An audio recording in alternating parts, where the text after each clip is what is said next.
Welcome to PsychAdvice. She's ready to take you to new heights. All you gonna do is open your mind. Take a ride and a deep dive into your life. Hey everybody!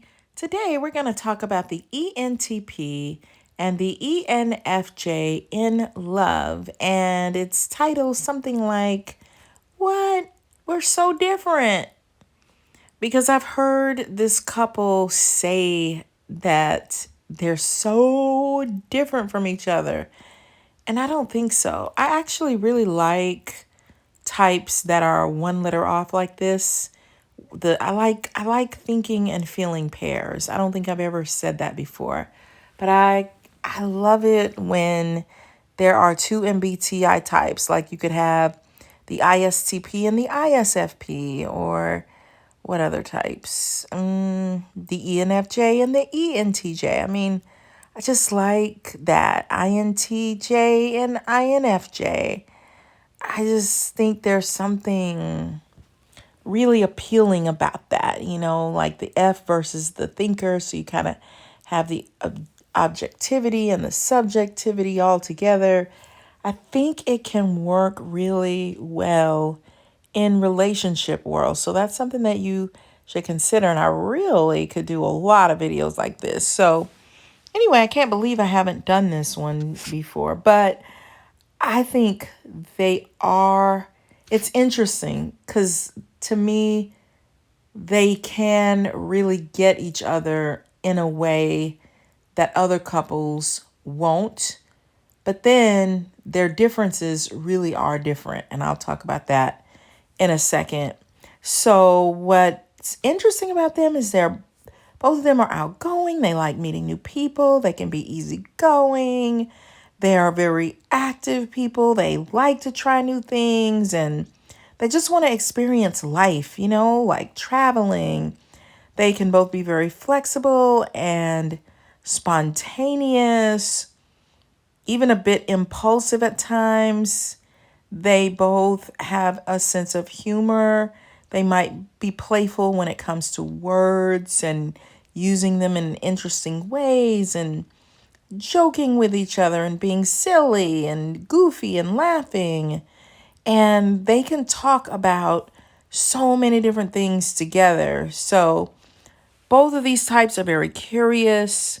They see the possibilities in everything. Of course, they can have 1,000,001 ideas and things that they want to try and do. And they can both be very creative, and they're not going to be as cautious or like worried about, there are these obstacles in our way. I've actually heard both types say that they can be at home in chaos, like untangling it all. I mean, it kind of depends on the person, but yeah, like they may not be so deterred by obstacles and things like that. They are going to really enjoy each other. I've heard couples that are these types say that they feel really close to each other. Even if they, argue sometimes, they still feel really close. And they have somebody that they can brainstorm with and share their ideas. So they have a very fun and energetic relationship, like they can keep up with each other's need for, let's try this, or let's do that, or let's go here, or let's bounce all over the place if we want to. Like they can understand that. And to me, they're kind of best friends. And just like the other types that I said, to me, it kind of creates a natural best friend type of vibe when you have a thinker and a feeler and all the rest of their letters are the same. So ENTPs really like ENFPs, that they're very caring about people and warm, and they're very aware of their inner world. And ENFPs really like how logical and confident, and how ENTPs just, they're not going to be as bothered by a critique or, someone not liking them or rejected. They can really help each other to be better people. And ENFPs can help the ENTP to be more compassionate and a little softer. And the ENTP can help the ENFP to be a little bit more straightforward and exercise more confidence. And, ENFPs can help them to be a little bit more sensitive to people. So it just, to me, it works nicely. The fascinating thing about having two types that are just one letter off is they still are going to have a different cognitive stack, and also they're in different temperament families. ENFPs are in the NF temperament, and ENTPs are in the NT temperament. So if ENFPs go to a party where there's all NFs, they're going to have more in common in a different way. And if the ENTPs go to an NT party with other NT types, they're going to have more in common in a way that neither of them can relate to. So to me, it's fascinating how be one letter off and have completely different temperaments, right? Or dispositions. So another problem with having types that are this similar in their MBTI letters is it's going to create blind spots. So you don't have a censor in the house. So they're not going to be as aware of facts and details, and they may disregard structure and plans because they're not J's, they're not censors. So you're going to have something missing, right? Repetitiveness can get on both of their nerves. So who's going to do the mundane, the boring task of the house that you got to do every single day? I mean, even as an ENFJ, not to put myself in it, but sometimes repetitive stuff like routines, oh my gosh. I mean, just getting ready in the morning and, just all the things that I think maybe it's an intuitive thing, but maybe it's everybody. I don't know. But anyway, they're not going to have a lot of tolerance for, things that you got to do over and over again. So who's going to do most of those things, right? The other problem is, since both of them are huge idea people, they're probably going to be starting a lot of new things or have a whole lot of activities going on. And sometimes that might mean that they end up neglecting each other or having too much to do with other people. And sometimes those things can get, ahead of or take the place of their relationship. And so they have to really be careful with that. They have to dial some things back so they can make sure that they put the energy into their relationship that they need. So here are some areas that can kind of get them into a little bit of trouble. ENTPs can be more confrontational, straightforward, blunt, just say what they're feeling or thinking. And ENFPs are more sensitive. They like to use more tact. And so they may get their feelings hurt, even though the ENTP is not trying to hurt their feelings. And ENTPs enjoy debate, a heated discussion, but that could turn into an argument.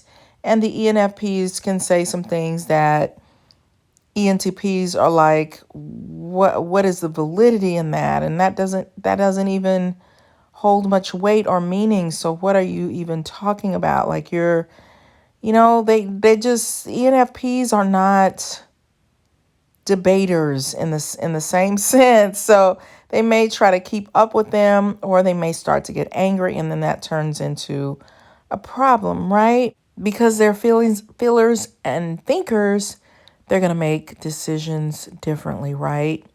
So, ENTPs are going to be more logical, more strategic, ENFPs are more emotional people, and so they're gonna base their opinions on whatever is personal to them. Like, what are their personal values? So ENTPs can be accused of being demanding and critical, and they can say that the ENFPs are too dramatic and taking small things and escalating them into much larger or unrealistic things. They have to figure out ways to dial things back and think about the possibilities and what they want for their futures and that type of thing. So ENTPs, you probably want to practice being a little bit more patient with your loved one and just be aware that they feel intensely and just keep that in mind. You also want to stay focused on the positive and make sure that you show them appreciation and let them know what you like about them and what you appreciate, and not always, how can you want to refrain from being too critical or always giving criticism. Even if you feel it's constructive, keep in mind that NFs are very, hey, we need more positive feedback, not just, I think in a love relationship, they don't want to feel, not that all ENTPs do this, but sometimes I see in general, some male-female relationships where it turns into kind of it's like one partner is kind of boxing the other one all the time, and they think that that's fun.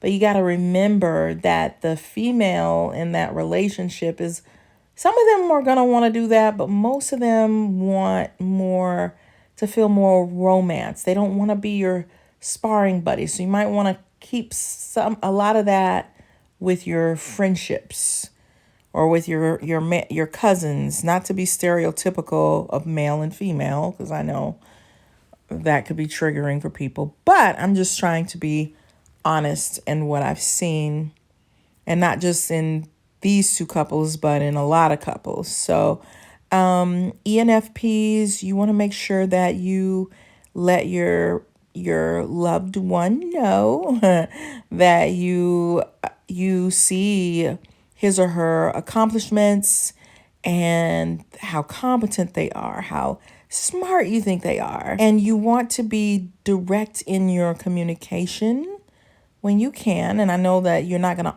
always be that way, but sometimes practice being more direct and staying calm. Maybe don't get as hyped up, when they're coming at you with a debate here and there.